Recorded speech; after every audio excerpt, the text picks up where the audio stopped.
Do you want to tell us about some of the jobs that you had as a youth and the specific job that kicked off your fanatical obsession with creating wealth? This gets a little personal, and I don't want to do the humble brag thing. There was some thread going around on Twitter about name 5 jobs you've held, and every rich person on there was trying to signal how they held normal jobs. So I don't want to play that game. I've held a bunch of menial jobs. There are people who've had it worse than me, people who had it better than me. There was one point where I was washing dishes in the school cafeteria, and I said, F this, I hate this, I can't do this anymore. And I sweet talked my way to a computer science prof of helping TA his CS class in algorithms when I myself was completely unqualified for that. And so it forced me to learn computer science algorithms so I could TA the rest of the course.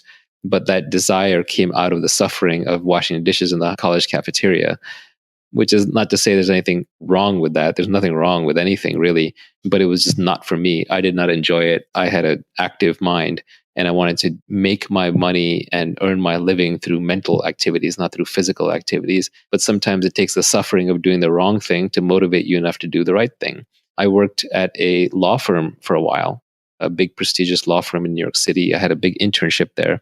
And I basically got fired for surfing Usenet back in the day. This is before the internet was a big thing. Usenet was the news groups. And it was the only way for me to stay from being completely bored. And I was an overpaid guy wearing a tie and a suit, and I had to hang out in the conference room. When the lawyers needed photocopies, I would make photocopies. And in the meantime, I would be bored out of my skull. This is pre-iPhone. Thank God to Steve Jobs for saving us all from unending boredom. But I used to read the Wall Street Journal, or anything that I could get my hands on. I would have read the back of a brochure just to keep from going insane, because listening to a bunch of corporate lawyers discuss how to optimize minute details in a big contract is really dull. And they got mad at me because they wanted me to sit there quietly and not read the Wall Street Journal. They said, that's rude, that's misbehavior. So I got called up and reprimanded a bunch of times. And then I was finally terminated. And I was sent home in shame early from my very prestigious internship, destroying my chance of going to law school. And I was unhappy for all of an hour. But ultimately, it's one of the best things that ever happened to me, because then I would have ended up as a lawyer. Not that I have anything against lawyers, but it's not what I was meant to do. You mentioned a catering job that you had a while back that really kicked off the whole obsession. That was an envy thing. When I was in high school, I had to make some money to pay for my first semester at college, and I had to get a job. It was the summer of 1990, 1991 timeframe.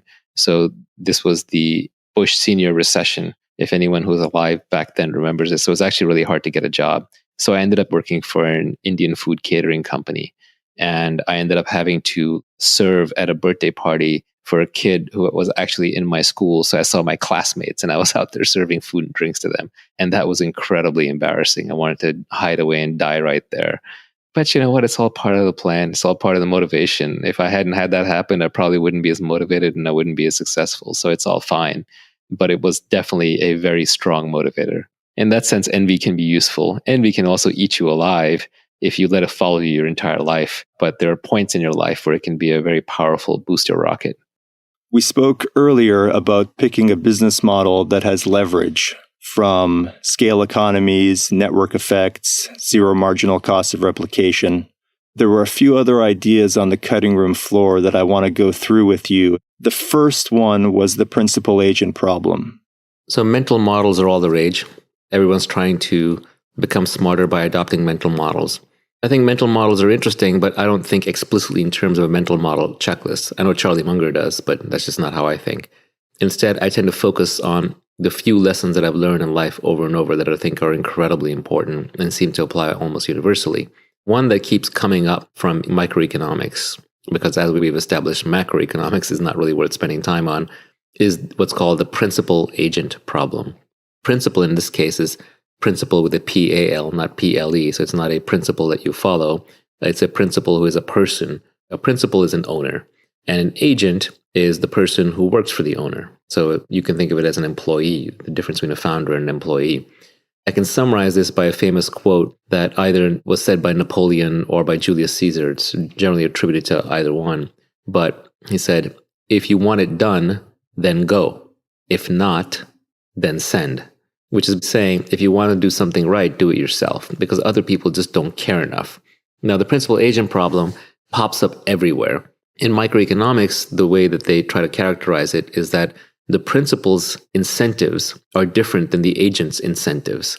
So the owner of the business wants what is best for the business and will make the most money. The agent generally wants whatever will look good to the principal, or might make them the most friends in the neighborhood or in the business, or might make them personally the most money. You see this a lot with hired gun CEOs running public companies, where the ownership of the public company is distributed so widely that there's no principal remaining. So nobody owns more than 1% of the company. The CEO takes charge, stuffs the board with their buddies, and then starts issuing themselves low-price stock options or doing a lot of stock buybacks because their compensation is based directly tied to the stock price. So agents have a way of hacking systems. This is what makes incentive design so difficult. As Charlie Munger says, if you can be working on incentives, don't work on anything else.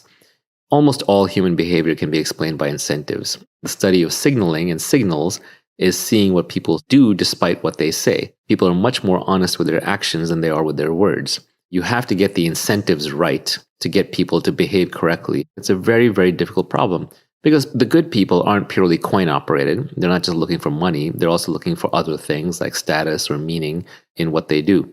Principal agent problem is the one that as a business owner, you're always going to be trying to figure out, how do I make this person think like me? How do I incent them? How do I give them founder mentality? And I think you have to truly have been a founder to fully appreciate how important this founder mentality thing is and what a difficult and gnarly problem the principal agent problem is. What I would say to you is, if you are a principal, you essentially want to spend a lot of your time thinking about this problem. What that means is you want to take your top lieutenants and you want to be very generous with them in terms of ownership and incentives, even if they don't necessarily realize it, because over time they will, and you want them to be aligned with you in how they operate. When you do business deals, it's better to have an aligned partnership where you both have the same incentives than a partnership where you got the advantage in the deal. You negotiated in such a way that you've got the better end of the transaction, because eventually the other person will figure it out, or they'll be misaligned and the partnership will fall apart. Either way, it's not going to be one of those things that you can invest into with the benefits of compound interest over decades. Finally, if you're in a current role where you're an agent, you're an employee, your most important job is to think like a principal. The more you can think like a principal, the better off you're going to be long term, because it's training you how to be a principal long term, and eventually you will become a principal. It's also going to align you with the principal, and a good principal will then promote you or empower you or give you accountability or leverage way out of proportion to what might be your menial role. I'm always very impressed by founders who will promote up very, very young people through the ranks, having them skip multiple levels despite their experience. And invariably, it happens because this agent who's way deep down thinks like a principal. So if you can hack your way through the principal agent problem, you've probably solved half of what it takes to run a company. The reason I asked about this one first is because I feel like I personally never see the principal agent problem in my work. I tend to work in small teams where everybody is highly economically aligned, and the people have been filtered for a commitment to the mission, and everybody else who doesn't work out moves on to another role elsewhere. These are all heuristics that you have designed to avoid having to deal with the single biggest problem in management. Another example of a heuristic you can have that helps you route around the principal agent problem is to deal with the smallest firms possible. So for example, when I'm hiring a lawyer or a banker or even an accountant to work on my deals, one of the things that I've become very cognizant about is the bigger firms, all other things equal, are generally worse. Yes, they have more experience. Yes, they have more people. Yes, they have a bigger brand. But what you'll find is that the principal and the agent are highly separated. And very often the principal will sell you and convince you to work with a firm, but then all the work will be done by an agent who simply doesn't care as much. And you can end up getting substandard service. So I prefer to work with boutiques, and my ideal law firm to work with is a law firm of one. My ideal banker to work with is a solo banker. Now you're making other sacrifices and trade-offs in terms of that person's resources, and you are betting big on that person, but you've got one throat to choke. There's no one else to point fingers to. There's nowhere to run. The accountability is extremely high. If you're an agent, The best way to operate is just say, what would the founder do? If you think like the owner and you act like the owner, it's only a matter of time until you become the owner.